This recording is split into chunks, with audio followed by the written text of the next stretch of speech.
मैं इतना जरूर कहना चाहूँगा कि क्योंकि मेरे भी उसमें काफ़ी लेक्चर हुए हैं, 2-3 चीज़ें मैं जरूर शेयर करना चाहूँगा कि मेनली जो सेल टैक्स के अंदर जो एग्जम्पशन है, आपको पता है उसको विड्रॉ किया जा रहा है, या वो 0% में चला जाता है रिफंड पर्पज के लिए, या स्टैंडर्ड में चला जाता है, या रिड्यूस में चला जाता है, एग्जम्पशन से बार निकल जाता है।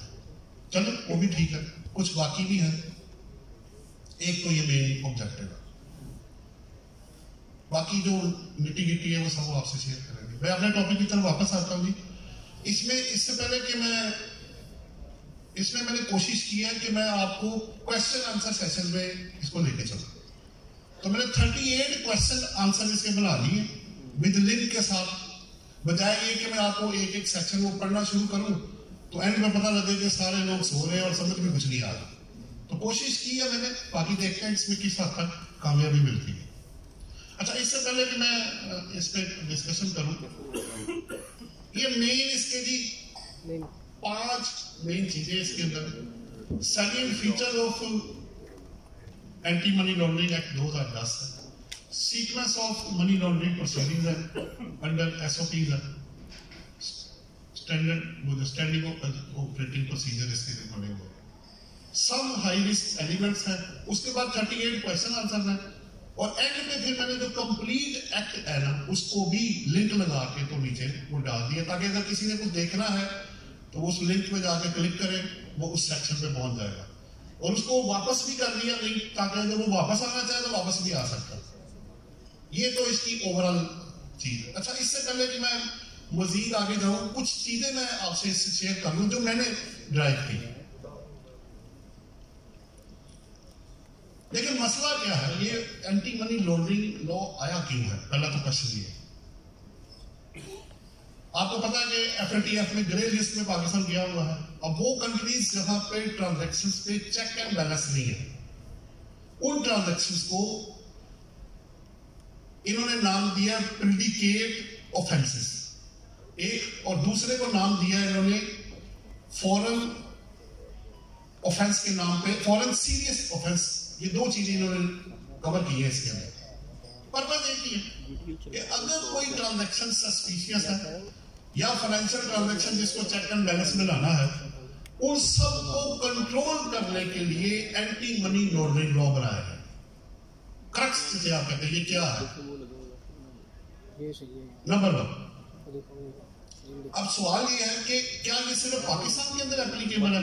उन्होंने इसके अंदर ये भी सेक्शंस डाले हुए हैं कि अगर आप इन ट्रांजैक्शंस में वो क्राइम, वो प्रोसिक्यूशन जो आपके अगेंस्ट होनी है, अगर आप ऑस्ट्रेलिया में कोई चीज ऐसी करते हैं जो कि पाकिस्तानी लॉ के मुताबिक वो प्रिडिकेट जो ऑफेंस है उसके अंदर फॉल करती है, तो वो पाकिस्तान की गवर्नमेंट के थ्रू भी बंदे को पकड़ सकते हैं। उस प्रॉपर्टी को, वर्ड प्रॉपर्टी है लेकिन प्रॉपर्टी के अंदर सब कुछ है। ये सिर्फ इमूवेबल प्रॉपर्टी नहीं है, movable, immovable, cash, variable located, tangible, intangible property defined है इसके अंदर। ठीक हो गया? तो इसका मतलब ये हुआ, इसको पढ़ के जो समझ आया कि भाई उन्होंने inside Pakistan and outside Pakistan, obviously जिन कंट्रीज के साथ आपके एग्रीमेंट्स हुए होंगे उन्हीं के साथ आप ये सारी चीजें शेयर करेंगे। तो अगर डिफॉल्ट उसने किया है ऑस्ट्रेलिया में, अगर एग्रीमेंट है और प्रॉपर्टी पाकिस्तान में है, तो अब वो फेडरल गवर्नमेंट के थ्रू, ऑब्वियसली अल्टीमेटली वो एफबीआर के पास या जो रेलिवेंट अथॉरिटी है उसके थ्रू उस प्रॉपर्टी को वो कॉन्फिस्केट कर सकते हैं। बट ऑब्वियसली इसका एक लीगल प्रोसेस है, जैसे आप बेहतर जानते हैं, ड्यू प्रोसेस ऑफ लॉ जिसे आप कहते हैं, उसके बगैर नहीं होगा ये। चाहे की ट्रांजैक्शन भी आ गई, अब करना किसने है? अगला क्वेश्चन नेक्स्ट ये था, ये कौन करेगा? फेडरल गवर्नमेंट ने करना, फेडरल लॉ है। नीचे उन्होंने बनाया कि आपकी नेशनल एग्जीक्यूटिव कमेटी और दूसरी है नेशनल जनरल कमेटी, जिसके मेंबर आपके एफआईए वाले, उनके डायरेक्टर, चेयरमैन, लिस्ट पूरी बनी हुई है। वो नेशनल 4 है, वो मैं को अभी आपको दिखाता हूं कि इसके अंदर कौन कौन से जो लोग हैं। दूसरा और तीसरा शायद लेक्चर है, इसमें लिस्ट बनी हुई है कि उसके मेंबर कौन है। लेकिन इसमें जो सबसे की एरिया है वो ये है कि जो डायरेक्टर फाइनेंशियल FMU, जैसे एब्रीविएशन यूज हुआ है, फाइनेंशियल मॉनिटरिंग यूनिट, जो कि फेडरल गवर्नमेंट बनाएगी। कहां पे? स्टेट बैंक के अंदर या कोई लोकेलिटी और। ये सारी रिपोर्टिंग लोगों ने किसको करनी है? FMU को। लिखा हुआ है इसके अंदर बड़ा क्लियरली, चाहे वो DNFP वाले हैं, फाइनेंशियल इंस्टीट्यूशन हैं, या अदरवाइज कोई और जिसको फेडरल गवर्नमेंट कह देती है कि ये लोग भी रिपोर्टिंग करें। तो सारी सस्पिशियस और मनी ट्रांजैक्शंस जो रिपोर्ट होनी है, वो रिपोर्ट होनी है जो मैंने फाइनेंशियल मॉनिटरिंग यूनिट को। वो आगे फिर अथॉरिटीज को, दूसरों को वो इन्वेस्टिगेट भी कर सकता है, वो पूछ भी सकता है, वो एजेंसीज को भी कह सकता है। ज्यादा जो पावरफुल इसके अंदर चीज है वो FMU है। ठीक हो गया? आपने 2 कमेटीज रखनी FMU, बाकी आपकी एजेंसीज हैं FIA, NAB, नार्कोटिक्स वाले, इवन के इसके अंदर जो ILI वाले आपके कस्टम वाले, इनकम टैक्स वाले, FBR भी, वो भी रेगुलेटरी अथॉरिटी, रेगुलेटर्स के अंदर वो शामिल है। ठीक हो गया? अब करना किसने है? उन्होंने अल्टीमेटली जाना है इन्वेस्टिगेटर ऑफिसर अपॉइंट होना है। जैसे आपके इनकम टैक्स और सेल टैक्स में एक टैक्सेशन ऑफिसर अपॉइंट किए जाते हैं कि भाई आपने ऑडिट करना है, अमेंडमेंट करनी, जो भी है, ये आपके पास पावर है। ठीक है, कमिश्नर डेलीगेट करते हैं पावर, वो आपको पता है। इसके अंदर एजेंसीज जो FBR है या एजेंसीज हैं, वो अपने ऑफिसर्स भी ला सकते हैं, गवर्नमेंट के, प्राइवेट के, जिनको वो अपॉइंट करेंगे, या FBR आगे से, जैसे अभी हो रहा है, उनके जो ऑफिसर्स हैं FBR के, वो एंटी मनी लॉन्ड्रिंग की जो ट्रांजैक्शन है उसकी प्रॉपर जो एक प्रोसीजर है, इंक्वायरी करते हैं, नोटिस आता है, डॉक्यूमेंट्स जाते हैं, रिपोर्ट बनाते हैं, और रिपोर्ट बना के तो अपने हेड ऑफ को दे देते हैं, जो जिस FBR को या जिसने उसको अपॉइंट किया है। और प्लस अल्टीमेटली उसने क्या करना है, ये सारा कुछ जब वो बना लेंगे तो उन्होंने फिर जाना है सेशन कोर्ट के पास। सेशन कोर्ट ने करना ट्रायल, वो उसको या तो डिलीट करेगा या कंफर्म करेंगे, या पार्टली एक्सेप्ट, पार्टली रिजेक्टेड। ये प्रोसेस जब तक आप नहीं करेंगे अदरवाइज कोई फायदा नहीं होगा। चले ठीक है जी, ट्रांजैक्शन तो चली। उन्होंने कहा जी इन्वेस्टिगेशन हुई है इस बंदे का, ये मनी लॉन्ड्रिंग में या टेररिज्म में या अदरवाइज इसकी ट्रांजैक्शन जो है, हमने इसको पहले वो आपकी प्रॉपर्टी जिसकी भी वो होगी उसको प्रोविजनली अटैचमेंट की जाएगी। डायरेक्ट नहीं है अटैचमेंट इसके अंदर, फिर या वो उनके पास चली जाएगी, ऐसे नहीं है। प्रोसेस है पूरा, पहले प्रोविजनली अटैचमेंट होगी, उसके बाद कंफर्मेशन उन्होंने लेनी है सेशन कोर्ट के पास। वो करेगा फाइनल कि भी ये सही भी है कि नहीं है, ये प्रोसीडिंग गलत है कि सही है। वो तो बंदा ऐसा है ही नहीं, प्रोफाइल ऐसा नहीं है, ये एविडेंस आपका काफी नहीं है भाई। सेशन कोर्ट ने एक दफा फाइनल कर लिया। अब मैं किधर जाऊं भाई, आपने तो बहुत अगेंस्ट अगर वो कंफर्म कर लेते हैं कि ये पेनल्टीज को लगाएं और प्रोसिक्यूशन भी करें। इसकी प्रोसिक्यूशन जो है ना जी, वो बहुत ज्यादा है। 1 साल कम से कम पनिशमेंट है, ज्यादा से ज्यादा 10 साल है, 25 मिलियन तक पेनल्टी हो सकती है, और जो प्रॉपर्टी उनके पास है वो भी गई। और चौथा जो इसमें नहीं लिखा हुआ कि अगर आपके अगेंस्ट इनकम टैक्स में प्रोसीडिंग चल रही है, वो अपनी जगह पे रहेगी, ये जरा ध्यान में रखिएगा। तो इसमें पेनल्टी बहुत हैवी किस्म की है, प्रोसिक्यूशन भी काफी है। और उसके बाद जो लीगल पर्सन आएंगे, AOP कंपनी, उनके लिए अब देखिए, कंपनी को तो मैं पकड़ नहीं सकता, अंदर तो नहीं मैं बंद कर सकता, वो तो मैनेजमेंट है। जो डायरेक्टर, इंप्लॉई, मैनेजर जो उन्होंने लिस्ट दी है, उनके लिए प्रोसिक्यूशन, ये पेनल्टी प्लस जो प्रोसिक्यूशन है वो यही है। लेकिन कंपनी को 100 मिलियन तक की पेनल्टी लग सकती है।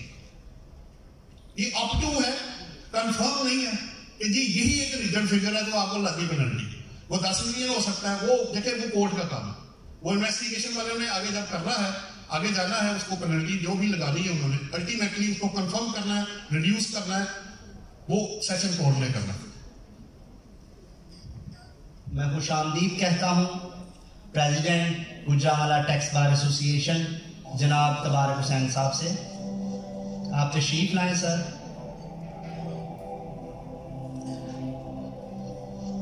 मैं मुल्तमिस हूँ राजा इकबाल साहब से कि आप भी स्टेज पर तशरीफ लाएं। राजा मोहम्मद इकबाल साहब, इनके साथ साथ मैं कुछ नए आने वाले चेहरों को भी खुशामदीद कहता हूँ। हनीफ अहमद चौधरी साहब मेरे सामने बैठे हुए हैं, मैं आपको खुश आमदीद कहता हूँ। हबीब शाहिद साहब बैठे हुए हैं, शेख सईद अहमद साहब बैठे हुए हैं, मेरे दोस्त नईम अयूब साहब, कमरो साहब, जैन मुर्शाद साहब, रहील भाई, मैं आप सबको खुश आमदीद कहता हूँ।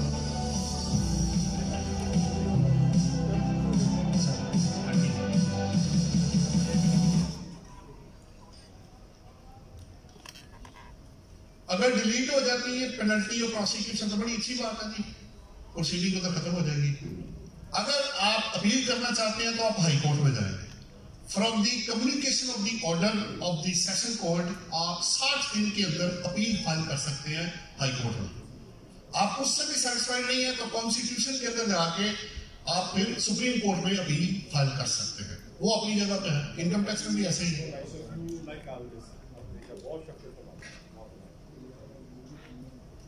तो जनाब ये एक थोड़ा सा ड्यू प्रोसेस था जो मैंने कुछ आप लोगों से शेयर करना था कि ये हो क्या रहा है भाई, कौन क्या करेगा, किस तरह करेगा, ये थोड़ा सा शेयर करना आपसे जरूरी था। पॉलिसी मेकिंग किसके पास है जी? आपकी नेशनल एग्जीक्यूटिव कमेटी और नेशनल जनरल कमेटी के पास। सर एक रिक्वेस्ट है, ड्यूरिंग द सेमिनार प्लीज मुझे थोड़ा सा इस तरह सीक्वेंस नहीं रहता।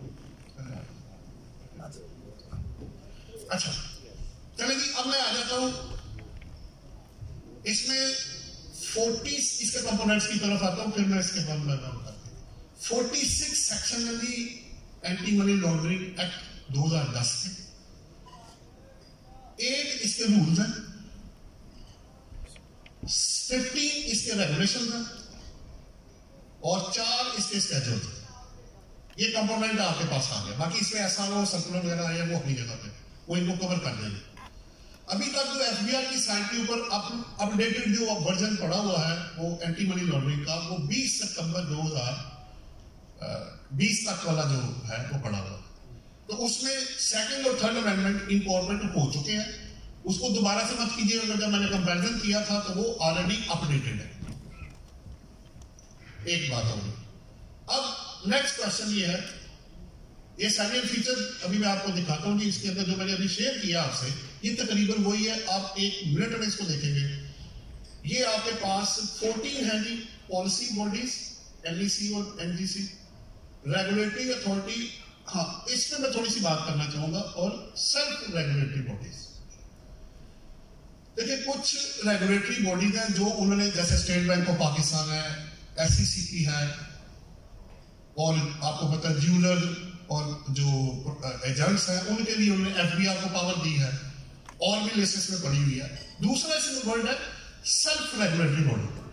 आपके 3 मेन जो पर्सन है ना, आईकैप के मेंबर्स, आईसीएमएपी, आपके पाकिस्तान बार काउंसिल, चाहे वो प्रोविंशियल है या आपका फेडरल है, और अदरवाइज जो हो गए वो सेल्फ रेगुलेटरी बॉडी के अंदर फॉलो करेंगे, वो उनको रिपोर्टिंग कर रहे होंगे, बल्कि ऑलरेडी वो अंडर दी लॉज ही वो प्रैक्टिस कर रहे होते हैं।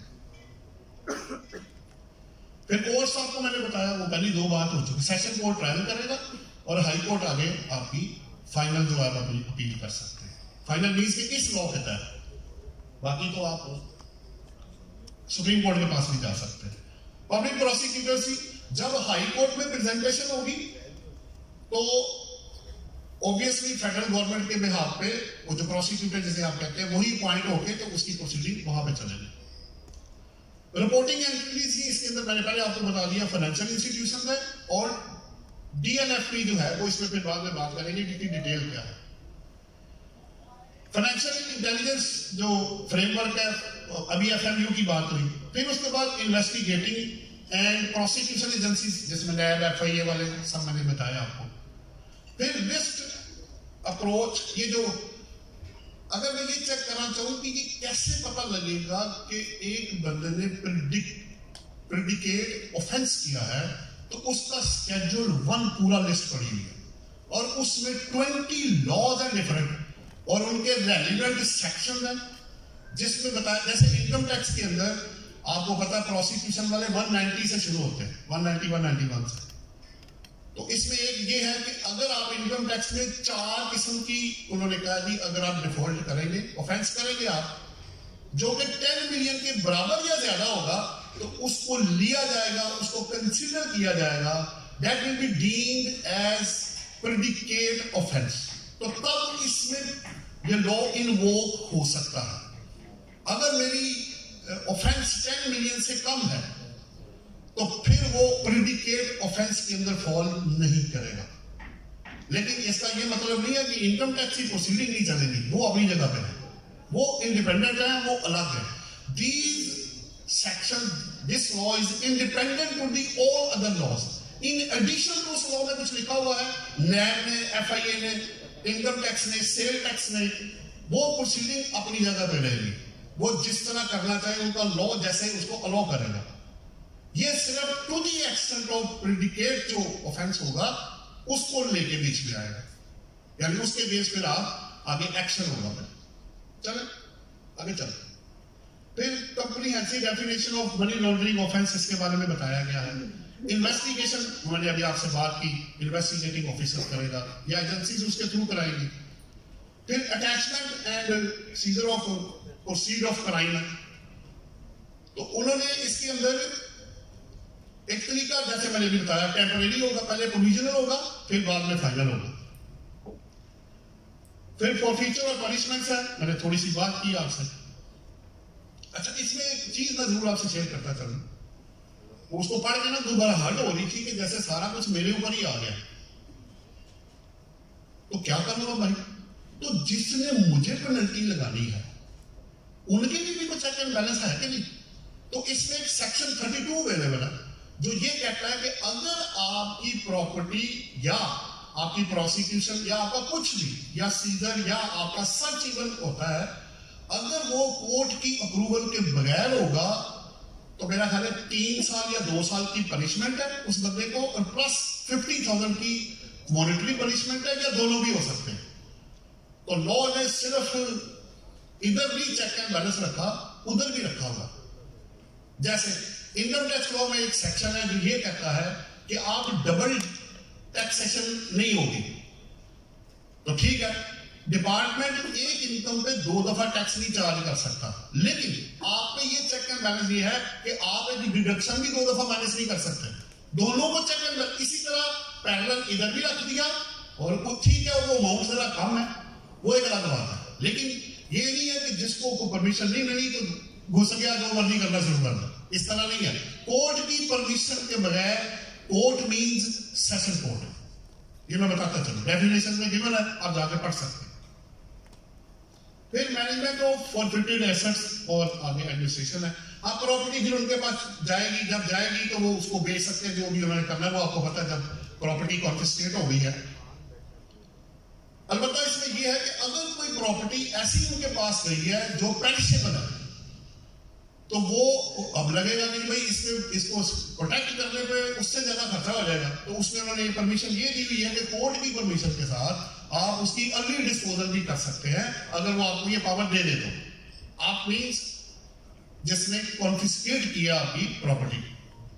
और इंटरनेशनल कॉपरेशन, वो मैंने आपको पहले ही बताया, क्योंकि ये कंट्रीज के साथ अब एग्रीमेंट्स हुए भी हुए हैं। इनकम टैक्स में तो पहले, सेल टैक्स में पहले ही हो चुके हैं, एक्सचेंज ऑफ इंफॉर्मेशन के और टैक्सेशन की रिकवरी के ये अमेंडमेंट्स में आ चुका पहले।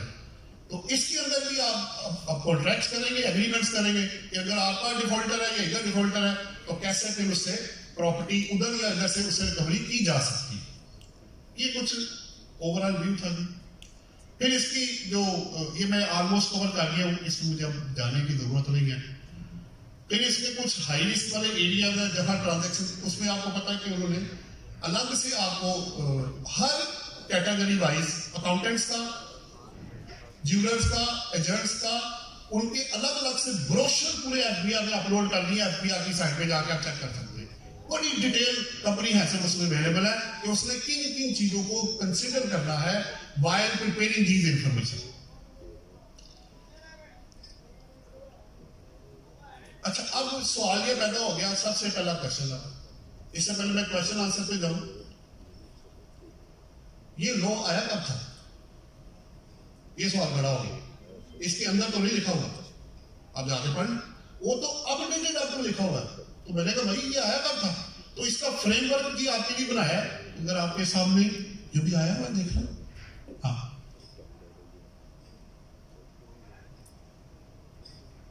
ये आपके सामने, उसको क्लिक करते जाओगे ना एरो से तो नीचे आता जाएगा, करते जाओ, सारा स्क्रीन पे दिखाओ। ये जी 2001 में बात शुरू हुई, वर्किंग ग्रुप फॉर्म हुआ, जून 2005 में फेडरल कैबिनेट ने अप्रूव किया एएमएल बिल, सितंबर 2005 में एएमएल बिल इंट्रोड्यूस हुआ नेशनल असेंबली में, अप्रैल 2007 में रिवीजन हुई, इसमें स्टैंडिंग कमेटी ने की, सितंबर 2007 में एएमएल ऑर्डिनेंस 2007 प्रोमुलेट हुआ, 2008-9 में रिव्यू एंड रिफॉर्म करके एएमएल ऑर्डिनेंस बन गया, और अप्रैल 2007 में आमला 2010 पास बाय द पार्लियामेंट, और फिर इसके अंदर मजीद अमेंडमेंट्स वो नेक्स्ट पेज पे 15 में हुई, फिर 19 में हुई, फिर 20 में हुई, फिर 20 में हुई, तो ये करते करते जनाब अमेंड होके तो जो अब आपके पास एफबीआर का पड़ा हुआ है वो ड्यूली अपडेटेड है, उसमें तमाम शेड्यूल्स सेक्शन जो डिलीट हुए ओमिट हुए आपको नजर आएंगे, वो सारा अपडेट होके वहां पे पहुंच गया है।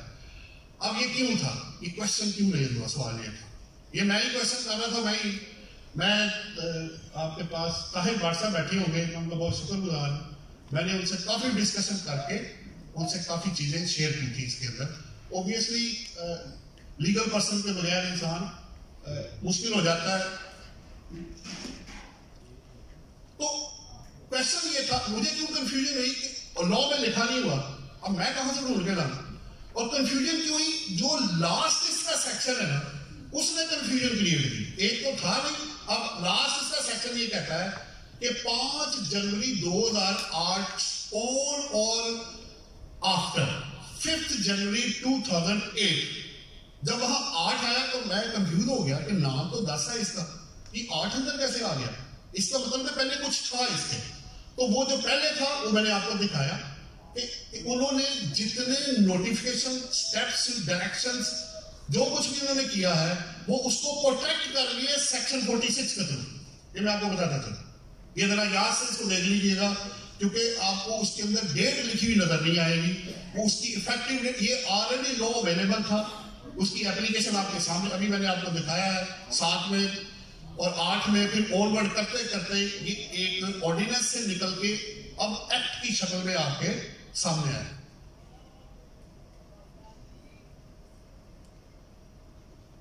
अब नेक्स्ट जो 38 मैंने क्वेश्चन आंसर बनाए, और चूंकि मैं अगर सारा पढ़ता था तो मैंने कहा जब लोगों के पास जाऊंगा तो उनको क्या कहूंगा, मैं मेरे लिए बड़ा मुश्किल हो गया, मैंने कहा इस तरह क्वेश्चन आंसर बना देते, तो कुछ तो इसके अंदर ही पड़े हुए हैं जवाब, और बाकी के मैंने लिंक लगा दिए अंदर, आप लिंक को क्लिक करेंगे वहां चले जाएंगे, उस पर वापस क्लिक करेंगे वापस क्वेश्चन में आप आ जाएंगे, आपको कुछ करने की जरूरत नहीं है, बस समझे और खत्म करें चीज को। पहला भी इसका नाम क्या है, एंटी मनी लॉन्ड्रिंग एक्ट 2010, इसमें कोई जरूरत नहीं है। नंबर 2, ऑब्जेक्टिव क्या था, मैंने आपसे पहले शेयर किया कि जो प्रिवेंशन ऑफ मनी लॉन्ड्रिंग, वो चाहे टेररिज्म है या कोई भी है, उसको ऑब्वियसली प्रोटेक्ट करने के लिए ये सारा लॉ बनाएगा, उसमें आपसे मैंने डिस्कशन पहले ही कर ली। अच्छा, जब मैं डेफिनेशन में गया तो मैं एक को पकड़ूं तो दूसरा, दूसरे को तीसरा, तो मैंने आपकी और अपनी आसानी के लिए क्या किया, इसको मैंने 10 डेफिनेशंस को कहा कि आपने एक को दूसरे के साथ मिला के पढ़ना। मैं थोड़ी थोड़ी बात आप पे करूंगा और ये चीज क्लियर हो जाएगी। पहला डीएनएफटी एंड फाइनेंशियल इंस्टीट्यूशंस, इन दोनों की डेफिनेशन अवेलेबल है क्योंकि ये रिपोर्टिंग एंटिटी की डेफिनेशन में शामिल है। रिपोर्टिंग एंटिटी ने आगे रिपोर्ट करना है, क्या रिपोर्ट करना है, किसको करना है, एफएमयू को, फाइनेंशियल मॉनिटरिंग यूनिट को, जो कि स्टेट बैंक के अंदर या एल्सवेयर जहां फेडरल गवर्नमेंट कहेगी वो बैठेगा, और वो स्टेट बैंक की काउंसिल के साथ फाइनेंशियल्स का बड़ा एक्सपर्ट बंदा होगा जिसको अपॉइंट किया जाएगा। Currency transaction code and suspicious transaction code, suspicious इसकी डेफिनेशन गिवन है जी, जिसमें इलीगल पर्पस हो या पता ही कोई ना हो पैसा आ रहा है कहां से आ रहा है, वो बड़ी मिसालें वो बाद में हम करेंगे। और करेंसी ट्रांजैक्शन कोड, जैसे आप जाएंगे जब इसके अंदर रेगुलेशंस में तो उसमें या डिटेल में आ गए तो लगा जैसे जो ज्वेलर है अगर 20 लाख से ज्यादा की वो कैश सेल करता है तो वो रिपोर्ट करेगा इस चीज को, ये करेंसी ट्रांजैक्शन कोड है। Number 3, person and legal person, ये अच्छा इसमें पर्सन की वह डेफिनेशन है जो मैंने चेक किया। इस पर्सन के अंदर उन्होंने एओपी को भी शामिल किया। वैसे तो ठीक है, डेफिनेशन हर लॉ में सेक्शन 2 में डेफिनेशन होती है, आपको पता है, चाहे वो आप कंपनी लॉ ले लें, इनकम टैक्स लॉ ले लें, सेल टैक्स ले लें, कस्टम ले लें, इसका ले लें, सेक्शन 2 जो है वो डेफिनेशन को कवर करता है। अच्छा, लीगल पर्सन को अलग करने की जरूरत क्या थी? क्योंकि उसकी पेनल्टी जो है उन्होंने लग की आगे जाकर, ये भी जरा नोट कर लीजिएगा। फिर प्रोसीड्स ऑफ क्राइम जो ऑब्वियसली मनी लॉन्ड्रिंग से या आपके टेररिज्म से या अदरवाइज आपका इसमें जो सस्पिशियस है वो आ रहा है। प्रेडिकेट ऑफेंस, इस पे बात होगी। सीरियस ऑफेंस, वो भी मैंने बात कर ली। कोर्ट एंड हाई कोर्ट बात हो गई थी। अटैचमेंट एंड ट्रांसफर, अच्छा इसमें जो ट्रांसफर है उसकी डेफिनेशन एंड पे आखिरी जो क्लॉज है उसमें उन्होंने लोन और गिफ्ट को भी कवर कर दिया। यानी एक दफा अटैचमेंट हो गई तो फिर आप ट्रांसफर में किसी को गिफ्ट और लोन भी नहीं कर सकेंगे। ये पॉइंट भी नोट करने वाला है। हाँ, इसमें एक सेक्शन ये कहता है अगर आपकी अटैचमेंट हो गई है, अगर आप उसके अंदर ही रहते हैं तो टू दैट एक्सटेंट आप रह सकते हैं। ये उसमें लिखा हुआ है कि इसके जो बेनिफिट्स हैं वो आप अवेल कर सकते हैं, but only to the extent जो सेल से या ट्रांसफर से रिलेटेड ना हो। फिर इसमें प्रॉपर्टी या property involve in money laundering है। ठीक हो गया? ये प्रॉपर्टी वर्ड प्रॉपर्टी नहीं है सिर्फ, मैंने पहले आपको वो शेयर कर दी, मैं दोबारा बात नहीं, लेकिन फिर भी टेंजिबल, इनटेंजिबल, कैश, इंस्ट्रूमेंट्स और फिर साथ एंड पे लिखो वेयर एवर लोकेटेड, कवर कर दिया वो। फिर आप ये नहीं कहेंगे जी मैंने तो डिफॉल्ट किया पाकिस्तान में, मेरी ऑस्ट्रेलिया की प्रॉपर्टी नहीं आप कर सकते। ऐसा कोई सीन नहीं है इसके अंदर। फिर आगे इन्वेस्टिगेटिंग ऑफिसर है, वो पॉइंट होगा, और इन्वेस्टिगेटिंग या प्रोसिक्यूशन इसमें बात हो चुकी। अब कैसे चेक एंड बैलेंस होगा, इसमें वैसे मैंने बात कर दी है। एंटी मनी लॉन्ड्रिंग की रेगुलेटरी अथॉरिटी है, कॉम्पिटेंट अथॉरिटीज है, एफएमयू है, ये सारे वही है। एक सिर्फ पॉइंट में ऐड करूंगा जिसका आपको बड़ा माइन्यूटली जरा इसको चेक करना पड़ेगा। जब मैं ना रेगुलेटर के ऊपर, तो उसने कहा कि जो पार्ट 1 की वो जो रेगुलेटर जो शेड्यूल में दिए हुए हैं 4 में वो वाले हैं, मैंने कहा ठीक है।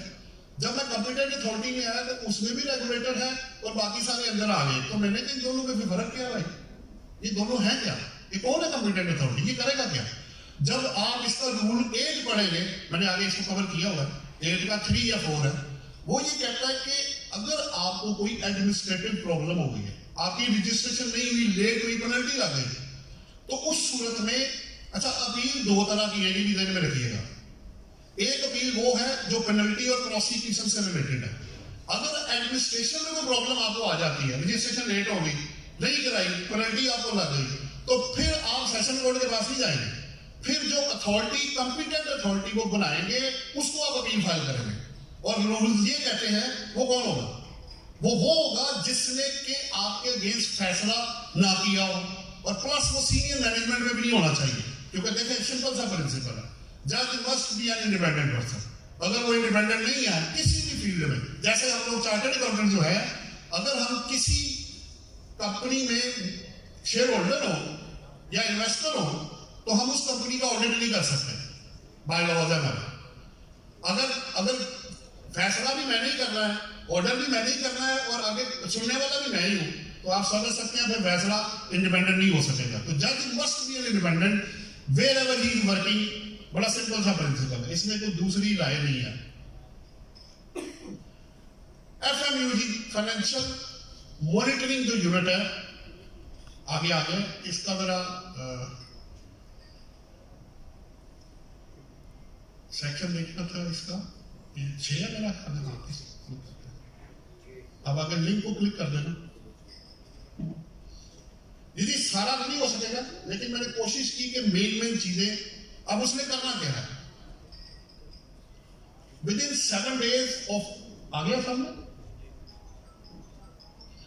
क्यों भाई, within 7 days of order of attachment, the investigating officer shall serve a notice of not less, ये तो इन्वेस्टिगेशन खुल गया भाई, ये तो नहीं है, मैं तो दूसरा कर रहा हूं, 6 वाला था। मैंने गलत बोला, आपने शायद सही बोला।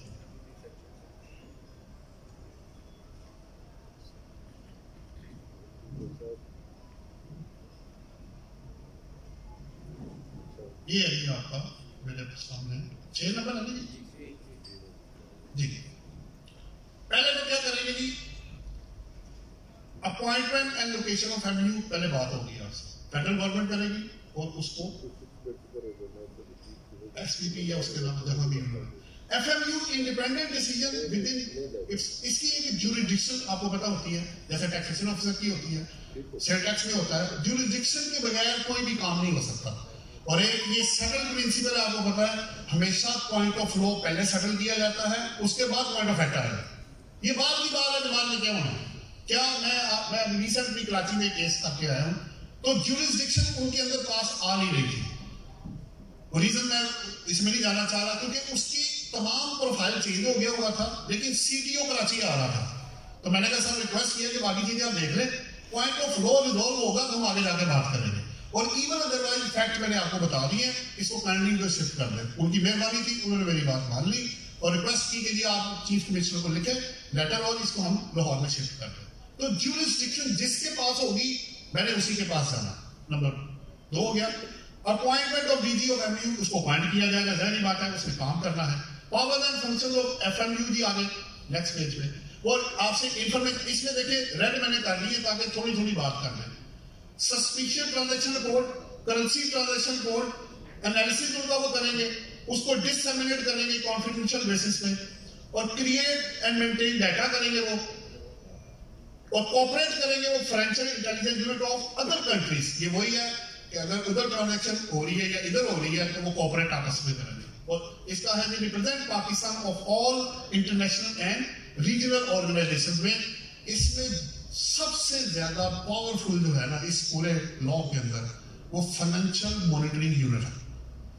सारा डाटा उसके पास है। वो इन्वेस्टिगेशन डिपार्टमेंट्स को कह सकता है, एफआईए को, नैब को, भाई जो भी उनका भाई ये करा के दे, वो बल्कि एफबीआर को भी कहेगा कि आप अपने इन्वेस्टिगेटर के थ्रू मुझे चीजें चेक करा के दें, मुझे वेरीफाई करा के दें। वो आगे रिक्वेस्ट कर सकते हैं, मैंने आपको बता दिया रेगुलेशन है। अच्छा अब नेक्स्ट है जी अरेंजमेंट ऑफ डोमेस्टिक एजेंसी में, सारी मैंने आपको बता दी, और 7 अदर फंक्शन होंगे जो उनको लॉ की इंप्लीमेंटेशन के ऑब्जेक्टिव के लिए होगा, वो सब काम करेंगे। एफएमयू स्टेप आफ्टर कंसिडरिंग सस्पिशियस और सीटीआर जो रिपोर्ट होगी वो क्या करेगा, वो कन्वे कर देगा मैटर्स को रेगुलेटरी को, और एडमिनिस्ट्रेटिव पर्पस अगर उसने कोई एक्शन लेना है तो उसके लिए।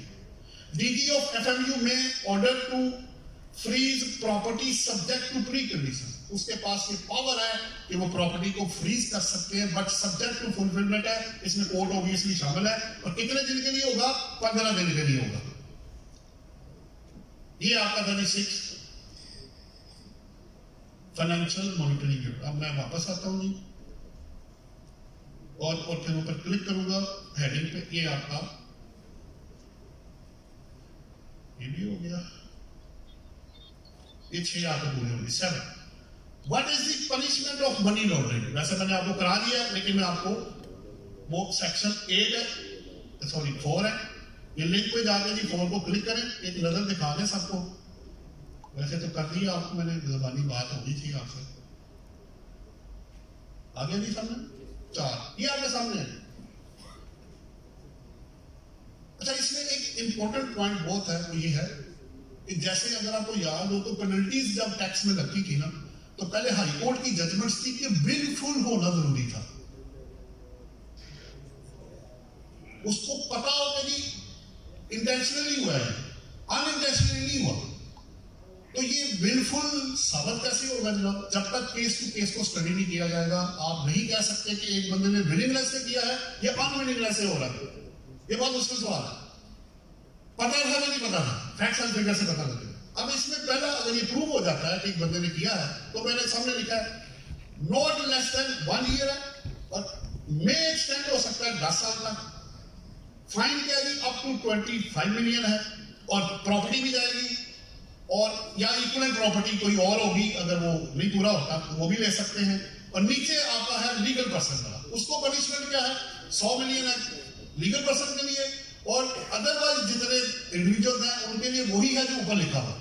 तो ये आपकी पनिशमेंट फॉर मनी लॉन्ड्रिंग का क्वेश्चन आपका रिजॉल्व हो गया। अच्छा जी, ये आपका कौन सा था? नंबर 4 था, ठीक है। ये 7 हो गई 8। अब ये मैंने जानबूझ के यहां रखा है, देखें सेक्शन 32 है, 15 क्वेश्चन नंबर 8। कहा मैं 4 में था, कहा मैं 32 में चला गया। मैं चेक करना चाह रहा था उसके लिए क्या है। ये वही वाला है जो मैंने आपसे अभी शेयर किया है। अब वो एक नजर देख लें तो क्लोज हो जाएगा। इसमें 32 में यार लिंक को क्लिक करना।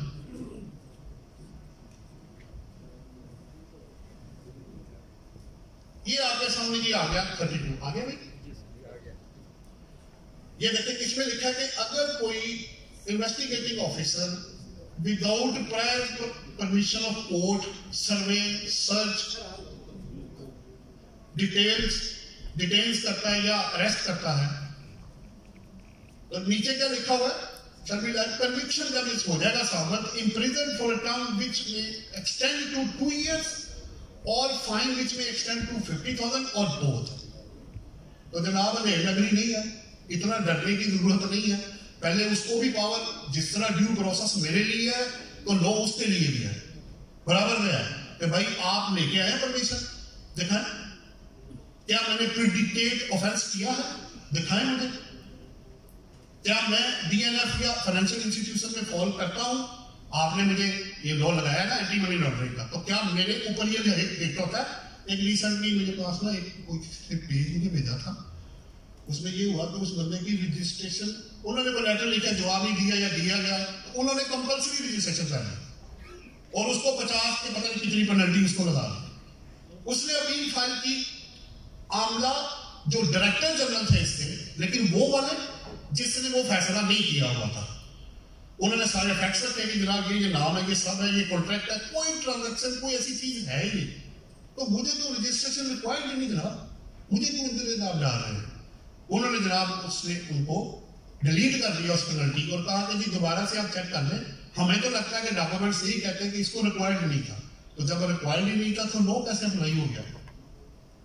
इसमें एक चीज नॉलेज पर्पज के लिए शेयर करूंगा। एक मैंने रिटर्न वॉलंटियरली फाइल की, उसको रिक्वायर्ड नहीं था, उसने आना था एक्टिव टैक्स पेयर की लिस्ट में, आगे से पेनल्टी का नोटिस आ गया, जनाब पेनल्टी जमा करें, लेट आए आप। मैंने कहा जनाब क्या 114 सेक्शन मुझ पर अप्लाई होता है?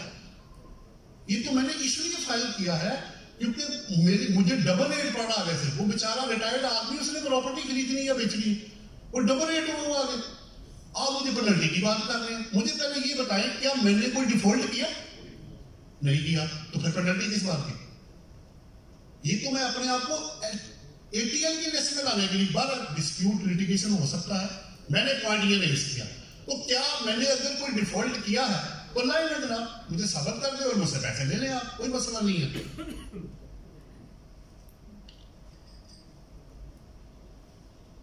ये 32 था कि? हाँ जी 32। अच्छा जी आगे चलते हैं। आगे क्या है? ये 32 सॉरी वापस। हाँ जी मैं वो 9 नंबर आएगा जी। ये आपको भी पता है, ये मैंने वैसे ही नॉलेज पर्पज के लिए है।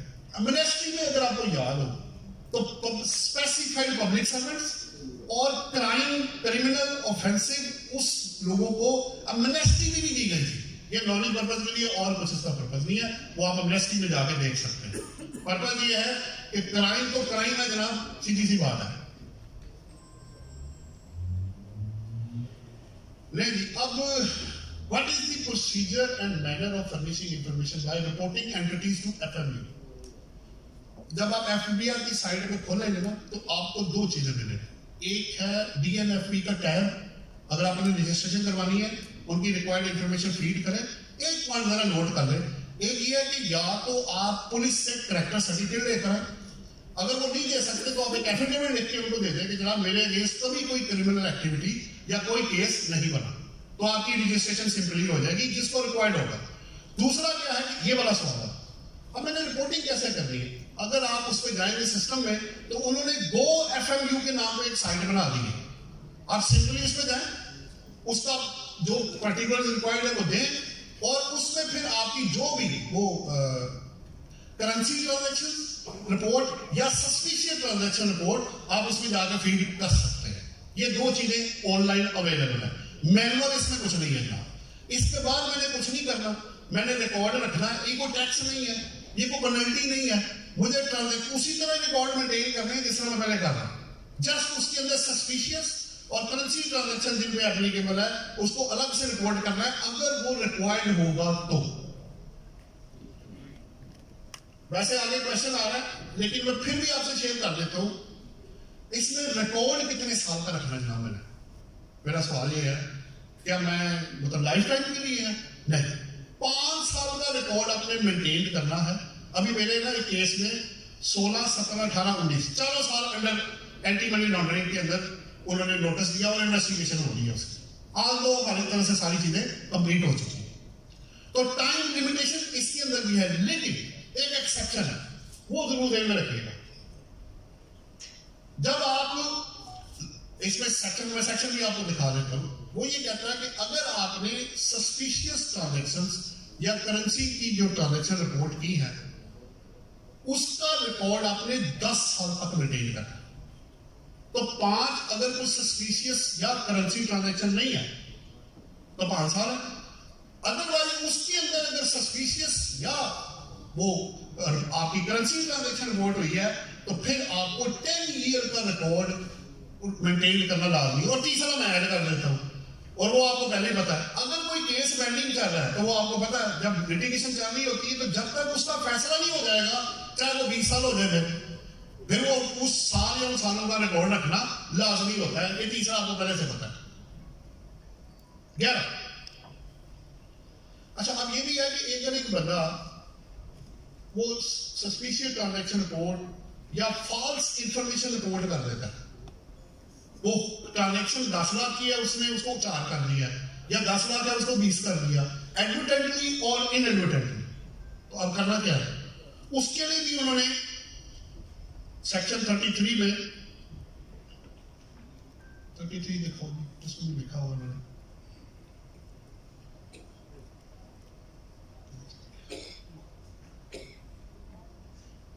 था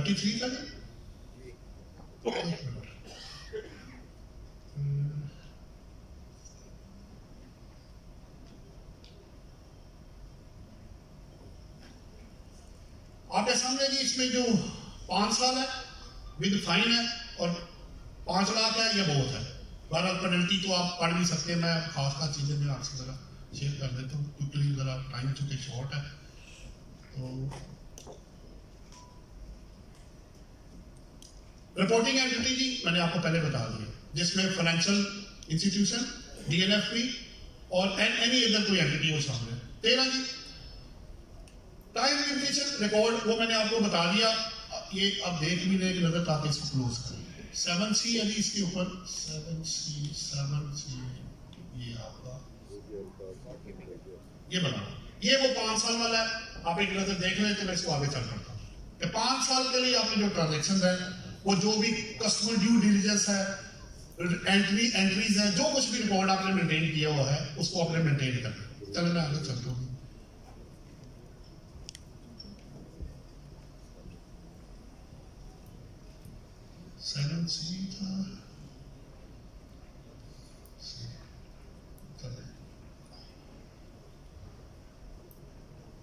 व्हाट इज इट? अच्छा, ये भी बड़ा इंपॉर्टेंट क्वेश्चन है। मैंने सस्पिशियस ट्रांजैक्शन या करेंसी ट्रांजैक्शन को रिपोर्ट कब करना?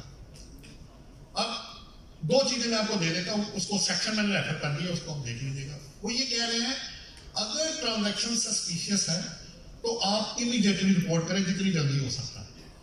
और करेंसी ट्रांजैक्शन में मुझे कि आपको 7 डेज का टाइम वो दे दे कि 7 डेज के अंदर, सस्पिशियस के अंदर कोई टाइम नहीं है, उसके करेंसी के अंदर 7 डेज का टाइम है कि उसके अंदर आप उसको रिपोर्ट कर दें। 15 जी, ये मैंने एक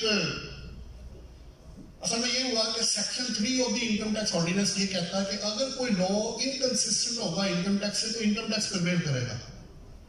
इसका सेक्शन 39 ये कहता है कि इससे अगर कोई इनकंसिस्टेंट होगा तो प्रिवेल ये करेगा। तो दोनों में से अब कौन सा करेगा? उसके लिए मैंने फिर एक जजमेंट निकाल ली कि अगर लेटर ऑन कोई जजमेंट लो आता है, दो स्पेशल स्टैट्यूज में अगर क्लैश आ जाए और ओवरराइडिंग इफेक्ट हो, तो जजमेंट मैंने पीटीडी की, आपको रिसेंट है देखे 2021 की जजमेंट में पीटीडी की है, उसमें ये हेल्ड हुआ है कि अगर कोई दो स्टैट्यूज में डिफरेंस आएगा तो जो बाद में आएगा लो वो ओवरराइड कर देगा उसको। सर्कुलर 1 जी, इसके अंदर आपको पता लग गया होगा, तो पूरे मुल्क को हमने बता दिया कि ये जो कोई भी पब्लिक या प्राइवेट डेवलपमेंट अथॉरिटी या कोई भी एजेंट विदाउट एफबीआर के साथ डीएनएफई में रजिस्ट्रेशन हुए बगैर अब वो बिजनेस नहीं कर सकता। अब बिजनेस आप जरा ध्यान में रखिएगा, जैसे ही इसने उस उधर जाना है तो जितनी ट्रांजैक्शन है वो उसको मेंटेन करे। कल को इनकम टैक्स और सेल टैक्स अगर एप्लीकेबल है सर्विसेज वाला, तो उसकी कंप्लायंस भी करनी नहीं। अब एक सवाल मैंने खुद ही रेस किया, जवाब भी इनमें से मिल गया। अब ये मुझे कैसे पता है कि कौन सी ट्रांजैक्शन एटलीस्ट मुझे पता लग जाए जिनको मैं जरूर चेक करूं? तो उन्होंने रेड फ्लैग के तौर पे ना आपको अलग से हर एक ये अकाउंटेंट्स के लिए मैंने लिंक दे दिया जिसमें उन्होंने 3 चीजें बताई हुई है। ट्रांजैक्शन बेस है, क्लाइंट बिहेवियर है और ट्रांजैक्शन पैटर्न है। ये यूजर और बाकी सब दूसरों के लिए अलग अलग है। अच्छा जी, who and when any agreed person may file appeal, ये मैंने आपको पहले बता दिया, ये कवर हो चुका है, तो आप हाई कोर्ट के पास आएंगे। Process of attachment of property क्या है जी? बिल्कुल इन मनी लॉन्ड्रिंग वो 8 सेक्शन है जो क्लियर करता है कि जी आपको जाहिर बात है इंक्वायरी होगी, अटैचमेंट होगी, उसके इन राइटिंग में आपको लिख के देंगे, फिर उसकी कंफर्मेशन आगे जाके होगी। 20 इन्वेस्टिगेशन का प्रोसेस मैंने आपको पहले शेयर कर दिया। रिटेंशन ऑफ प्रॉपर्टी, इसमें भी एक है कि अगर कोई प्रॉपर्टी रिटेन करना चाहता है, बात भी वही है, कोर्ट की अप्रूवल के बगैर कुछ नहीं है इसके अंदर जनाब। What a legal person commits, where a legal person commits, then ये हो गया आपका पहले। ये जी वो 20 लॉज है जो कि प्रेडिक्ट ऑफेंस की लिस्ट जो शेड्यूल 1 के अंदर पड़ी हुई है, उसमें जो आप डिफॉल्ट जो रेलिवेंट आप डिफॉल्ट करेंगे वो प्रेडिक्ट ऑफेंस के अंदर जाएगा, तभी इनिशिएट होगी प्रोसीडिंग, अदरवाइज नहीं हो सकती। अच्छा, मैंने बाय चांस 3 इसमें कॉपी करनी है ताकि टैक्सेशन की साइड को एटलीस्ट कवर हो जाए। तो ये मैंने लिस्ट एक और बनाई है जिसमें इनकम टैक्स के अंदर ये 4 सेक्शन है जी। 192 ये प्रोसिक्यूशन फॉर फॉल्स स्टेटमेंट है, prosecution for concealment of income है, prosecution for improper use of national tax number है और प्रोसिक्यूशन फॉर अबेटमेंट है। सब में एक चीज कॉमन है कि वो अमाउंट 10 मिलियन के बराबर या ज्यादा होगी तो तब, अदरवाइज नहीं है। और रेड मैंने इसलिए कर दिया उसको। फिर सेल टैक्स में एक 33 सेक्शन है, उसका एंट्री 13 और 11 अगर उसका करेंगे, और एफईडी में आपके एक 4 केसेस मेंशन है। सब में एक चीज कॉमन है, इलीगल एक्टिविटी है, लॉस ऑफ रेवेन्यू इन्वॉल्व है, इंटेंशनली किया गया है, तभी वो ऑफेंस कंसीडर होगा। और आगे ऊपर वर्ड प्रेडिकेट ऑफेंस लिखा हुआ है। फॉरेन सीरियस ऑफेंस की बाहर से आएगी रिपोर्ट, वो कहेंगे कि इस बंदे ने ये किया है, आपका लॉ उसको चेक करेगा, और अगर वो प्रेडिकेट ऑफेंस में आता है तो फिर उसके अगेंस्ट एक्शन होगा। एक और पॉइंट जरूरी है, अगर बाहर से कोई रिपोर्ट आती है उसको नेशनल इंटरेस्ट और बाकी फैक्टर्स को भी देख के तो फिर ये जवाब देंगे, ये नहीं कि डायरेक्ट उस पर एक्शन होना शुरू हो जाएगा। ये जी स्केड्यूल है।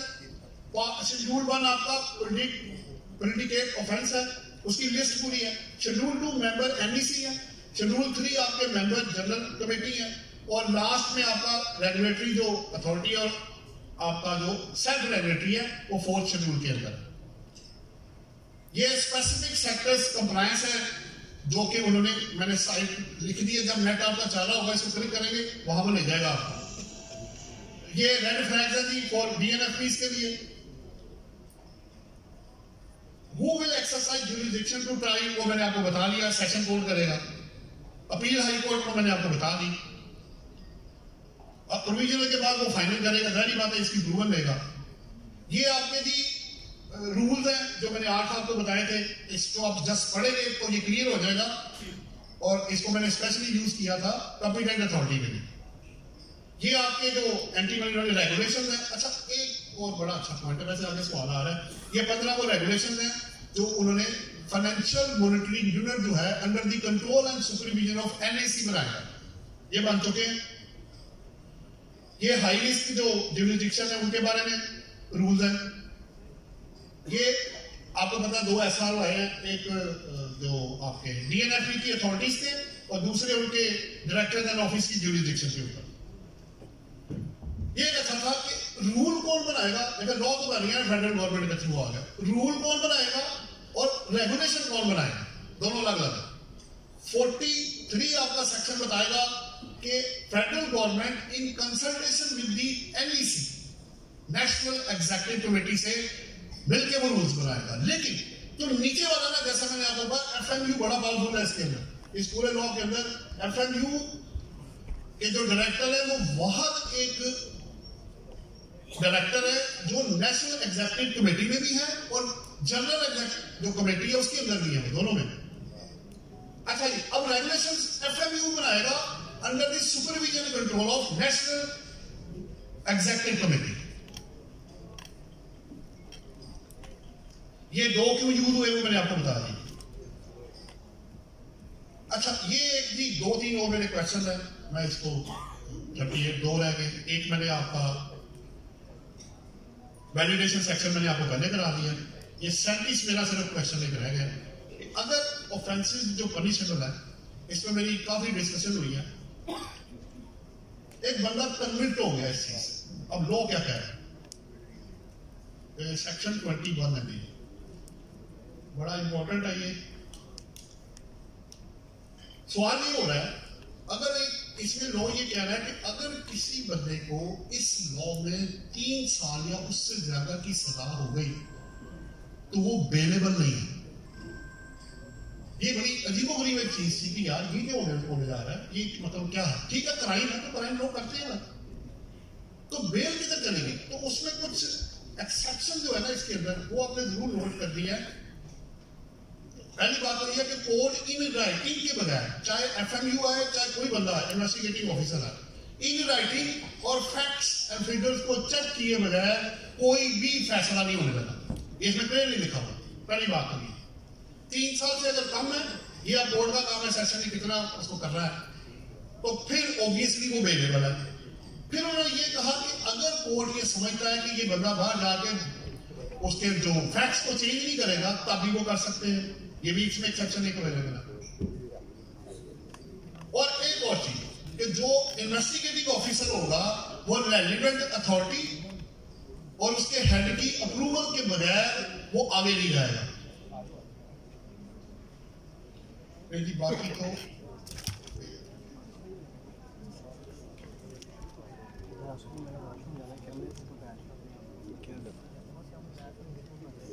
ये था हमारा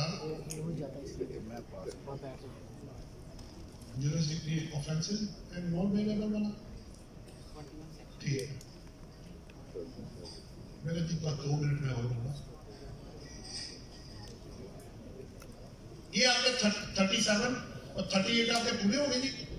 और उसके बाद सारा नीचे जो एक्ट है वो नीचे पड़ा हुआ है और साथ मैंने रूल्स भी इसके अंदर आपको अलग से फाइल डाल दिया। तो मैंने कोशिश की कि इसको सम अप करके किसी तरह आप तक पहुंचा सकूं। अगर कोई कमी बेसी हो तो उसको जरा चेक कर लीजिएगा। आप लोगों का बहुत बहुत शुक्रिया।